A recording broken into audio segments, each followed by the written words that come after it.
kuréelu dawalkatu daamaru tukki yi ñu koy wax regroupement régional chauffeur transporteurs yi nee nañu koppar yi nga xam ne nguur gi daf ko fas yéene jël ngir jàppale leen nekk na koppar boo xam ne daanaka dafa néew. ndax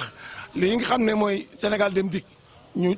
taayal ko li nga xam ne mooy wàllu yu gën a mag waruñu ko woon a boole ci cër bi ñuy séddalee wàllu transport ndax sunu alal lañ ko jëndee sunu alal la ñuy fay ñu fay liggéey sunu alal la ñuy fay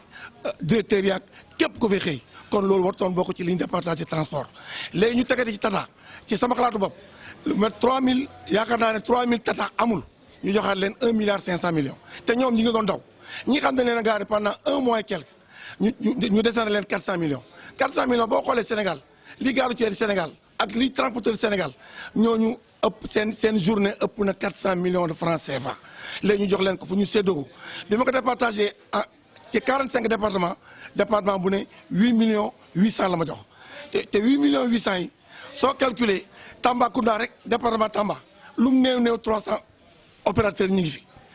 300 opérateurs boo leen ko séddalee ci benn weer kenn ku ne 29300 la yem 29300 lan lay jëriñ doomu aadama lan la koy jëriñ moo tax moo oote bés bii war ne balaa ñëw taxal te fekkee ne li ñu jox jëriñ ñu dara. chauffeur yi nga xam ne ñoo faree ci diwaanu Tambacounda ñu ci bëri nee nañu ñoom dëkkuñu fi dañ fay dikkoon lu jëm ci wàllub état d'urgence ak couvre-feu fekk leen fi mu ne li gën a jàmp mooy ñu wutal leen ay autorisation spéciale ñu dellu ci seen i njaboot. nag fii ci Tambacounda ki nga xam ne moom mooy président regroupement régional dawalkatu daamaru tukki yi nee na bu sañoon jëwriñ biñ dénk lépp lu jëm ci wàllu demle ak dikki boobu nga xam ne mooy ministre Oumar mu daal di amal tukkib nemmeeku xool jafe-jafe yi nga xam ne chauffeur yi tey ji ñu ngi koy dund